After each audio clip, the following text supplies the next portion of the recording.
akan mempresentasikan hasil dari proposal kami yang terdiri dari 4 orang. Sebelumnya perkenalkan, nama saya Triwijayanti Skarapabudi, NIM 1805510086. Di sini saya akan menjelaskan dari 3 poin. Yang pertama, semakin ketatnya persaingan dalam usaha kuliner membuat para pelaku bisnis harus pintar dalam membuat terobosan dan inovasi baru agar tetap dia terdepan dalam bisnis kuliner. Kemudian, salah satu usaha yang menurut kelompok kami ini cukup unik dan mungkin mencuri perhatian konsumen adalah pembuatan abon jantung pisang, atau kami melabelinya dengan Bon Jabi Jawa. Nah, ini adalah makanan atau makanan pendamping dan dapat dijadikan sebagai cemilan yang alami dan sehat. Yang kedua, saya akan menjelaskan tentang gambaran umum rencana usaha. Jadi, abon jantung pisang atau Bon Jabi Jawa dapat dijadikan sebagai peluang usaha yang sangat menjanjikan karena unik. Kemudian produk dapat diperoleh dengan mudah, khususnya di daerah Jawa Tengah ini. Kemudian untuk harganya pun relatif terjangkau. Kemudian lauk atau cemilan ini dapat memiliki peluang usaha yang cukup tinggi. Hal tersebut dikarenakan ada beberapanya. Yang pertama itu bahan baku mudah diperoleh. Yang kedua, proses produksi untuk membuatnya pun membutuhkan biaya yang tidak besar atau tidak mahal. Yang ketiga, dalam proses produksi tidak memakan waktu cukup lama. Yang keempat, banyak orang dewasa atau remaja dan anak-anak dan sekiranya mengagumi makanan tersebut. Kemudian poin ketiga itu kan ada analisis SWOT. Analisis SWOT itu ada 3. Yang pertama itu kekuatan, kelemahan, dan peluang. Saya akan menjelaskan pada keuntungannya. Nah, yang pertama, keuntungan dari produk ini, produk jantung abon pisang ini mematok harga lebih murah dari abon berbahan daging atau ikan pada umumnya. Yang kedua, bahan baku mudah didapat karena buah ini tidak mengenal musim. Yang ketiga, proses pembuatan abon jantung pisang ini tidaklah rumit. Yang keempat, jantung pisang mengandung zat gizi yang bermanfaat bagi tubuh yang berupa protein 12,051%, kemudian karbohidrat 34,831%, dan lemak total 13,050%. Kemudian yang terakhir, jantung pisang juga telah diteliti khasiatnya untuk mencegah penyakit jantung dan stroke. Ini dari Wijaya Kusuma 2000. Sekian presentasi dari saya. Selanjutnya akan dilanjutkan oleh teman saya. Wassalamualaikum warahmatullahi wabarakatuh. Nama saya Nurul Indriani, NIM 1805510099. Di sini saya akan menjelaskan kelemahan mengenai pengolahan jantung pisang. Yang pertama, sudah dilakukannya penelitian terhadap olahan jantung pisang tersebut, tetapi kenyataannya olahan abon jantung pisang masih sangat familiar di kalangan masyarakat. Yang kedua, teknologinya sederhana.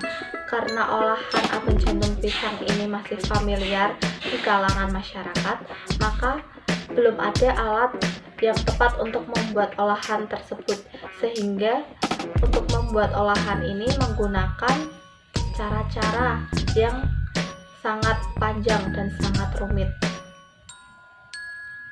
Selanjutnya ada opportunity atau peluang dari usaha tersebut. Jadi adanya kesempatan untuk memproduksi abon jantung pisang dalam skala besar memenuhi permintaan masyarakat sebagai media promosi. Yang selanjutnya ada ancaman mengenai olahan jantung pisang karena munculnya pesaing dengan proses produksi teknologi yang canggih. Karena kapasitas produksi dengan mesin tentu akan jauh lebih cepat dibandingkan teknologi sederhana menggunakan tenaga manusia. Jadi ancaman yang dimaksud di sini adalah karena banyak dari perusahaan besar yang menggunakan alat-alat yang sangat modern untuk mengolah makanan ini, sehingga apel jantung pisang yang notabene belum familiar di kalangan masyarakat ini sangat ketinggalan jauh untuk masalah alat-alat pembuatannya. Selanjutnya ada analisis ekonomi usaha. Jadi di sini kami menggunakan modal awal senilai Rp5.239.500 dengan output penjualan 300 pieces per bulannya. Penjualan akan selanjutnya akan dijual dengan harga 10.000 per pieces dan perkiraan omset per bulan mencapai 3 juta. Kalau dikalikan 1 tahun menjadi 36 juta. Jadi keuntungannya perkiraan omset per tahun 36 juta dikurangi modal awalnya tadi Rp5.239.500 ditambah dengan Rp1.252.500 dikali 11 bulan. Jadi keuntungannya dalam 1 tahun itu Rp16.983.000. Perkenalkan, nama saya Rina Srianggono, NIM 1805510090. Di sini saya akan menjelaskan tentang gambaran produk. Konsep produk yang ditawarkan diantaranya adalah kami membuat porjapi Jawa ini dengan berbagai macam varian rasa sehingga konsumen bisa memilih sesuai dengan selera. Di produk kami terdapat 3 varian rasa, yaitu yang pertama rasa pedas, asin, dan original. Nah, di sini saya akan menjelaskan tentang cara-cara pembuatan.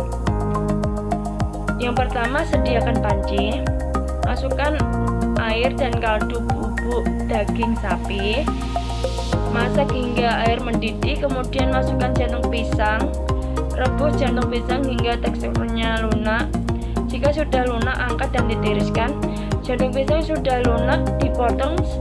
Setelah dipotong, langsung ditumbuk. Sisihkan dahulu jantung pisang yang sudah ditumbuk.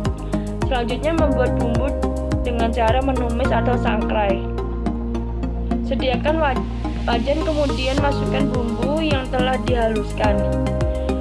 Tambahkan daun salam dan lengkuas, lalu tumis hingga aromanya harum. Masukkan jantung pisang dan aduk hingga bumbunya tercampur merata. Masak hingga bumbunya meresap dan jantung pisang menjadi kering. Kemudian panaskan minyak goreng, lalu goreng jantung pisang yang bercampuran dengan bumbu tadi yang sudah disangrai. Terus digoreng sampai warnanya menjadi kecoklatan. Apabila sudah matang, angkat. Habis itu peras minyaknya hingga benar-benar atos, atau kalau di daerah aku namanya tuh atos, atau benar-benar udah nggak ada minyaknya ya. Terus habis itu abon jantung pisang siap dinikmatin atau dikemas. Halo, nama saya Divanka Amelia Dahlan, NIM 1805510083. Di sini saya akan mempresentasikan tentang pengemasan, pemasaran, biaya, dan juga jadwal kegiatan dari usaha abon jantung pisang. Jadi langsung aja ke pengemasannya. Jadi untuk pengemasannya ini menggunakan standing pouch craft kombinasi zipper. Ini ukurannya adalah 10 x 15 cm dan ukuran segini itu bisa memuat 50 gram bonjabi atau abon jantung pisang. Dan untuk setiap kemasannya ini bisa dijual dengan harga Rp10.000, jadi lumayan banget. Dan selanjutnya yang kedua yaitu untuk pemasaran. Jadi karena abon jantung pisang ini lumayan murah lah ya dibandingkan abon yang terbuat dari daging, ikan, sehingga untuk pemasarannya pun tidak perlu repot-repot harus heboh gimana gitu. Jadi cukup dengan yang pertama, bisa melalui sosial media. Sosial media ini mencakup seperti Instagram, WhatsApp. Yang kedua yaitu bisa melalui brosur, jadi penyebaran brosur kayak gitu. Dan yang ketiga yaitu dengan dengan mulut ke mulut. Biasanya kan karena testi gitulah, misalnya ada orang yang beli terus dia menyampaikan nih ke orang lain, wah ini enak loh, kamu boleh beli, ini benar-benar murah, enak, kayak gitu. Yang ketiga yaitu untuk biaya. Jadi di sini untuk biayanya itu secara ringkas saja ya teman-teman. Jadi untuk secara detailnya bisa dilihat di lampiran. Jadi untuk yang pertama yaitu adalah perlengkapan yang diperlukan. Perlengkapan yang diperlukan ini meliputi seperti kayak peralatan produksinya gitu loh, seperti piring, sendok, wajan, spatula, kompor dan lain-lainnya. Di sini dengan estimasi pengeluaran yaitu Rp2.002.000. Dan yang kedua yaitu untuk bahan habis pakai. Bahan habis pakai ini ya pastinya bahan baku dalam pembuatan abon jantung pisang sendiri. Seperti yang pertama yaitu pastinya jantung pisangnya sendiri. Yang kedua seperti kayak bawang putih, bawang merah, garam, gula, minyak dan lain-lain kayak gitu. Di sini dengan estimasi pengeluaran yaitu Rp1.252.500. Yang ketiga yaitu untuk perjalanan. Perjalanan ini maksudnya itu kayak PP-nya gitu loh. PP kalau kita beli bahannya, beli perlengkapannya kayak gitu. Ini dengan estimasi yaitu Rp105.000 ini sebagai ganti bensin motornya kayak gitu. Yang keempat yaitu adalah lain-lain. Lain-lain di sini meliputi kayak biaya seminar. Biaya seminar itu biasanya sekitar Rp1.000.000. Terus ada juga jilid proposalnya. Terus ada juga untuk pembuatan pamflet ataupun brosur. Di sini dengan estimasi Rp1.880.000 sehingga yang di total yaitu Rp5.239.500. Dan langsung aja ke jadwal kegiatan. Jadwal kegiatan di sini kami dari kelompok itu membuat selama untuk estimasi 5 bulan kayak gitu. 5 bulan di sini untuk bulan pertama yaitu untuk studi kelayakan dan survei pasar. Jadi ini usahanya itu layak nggak sih kalau dijual kayak gitu. Yang kedua yaitu untuk pembelian alat. Yang bulan kedua yaitu untuk pembelian alat dan pembuatan pamflet. Jadi kayak alatnya itu harus dipersiapkan dulu sebelum usaha itu dimulai. Yang bulan ketiga yaitu untuk penyebaran pamflet, pembelian bahan, pembuatan produk dan promosi produk. Jadi ini kayak intinya itu di bulan ketiga. Terus yang keempat yaitu untuk penjualan produk. Penjualan produk ini di bulan keempat itu ya kayak akhirnya gitulah sampai penjualannya itu di bulan keempat. Dan bulan yang kelima atau bulan yang terakhir yaitu pembuatan laporan akhir dan pembuatan laporan. Jadi setelah kita melakukan penjualan, melakukan kayak pembuatan produknya, kita dianalisis nih, dibuat artikel atau laporan akhir. Jadi usaha ini layak nggak sih kalau diteruskan? Apakah ini prospeknya baik di kedepannya atau enggak? Kalau misalnya baik itu kan pastinya bisa jadi peluang usaha yang sangat menguntungkan gitulah. Apalagi untuk di Jawa Tengah itu sangat banyak sekali untuk ditemukan pisang-pisang kayak gitu. Apalagi juga pisang kan dalam berbuahnya itu tidak perlu menunggu musim, jadi bisa berbuah kapan saja gitu. Dan sekian presentasi dari saya, semoga kalian paham. Dan buat kalian yang setelah nonton video ini suka, jangan lupa buat di like, di komen, dan juga di subscribe. And see you on my next video. Bye bye.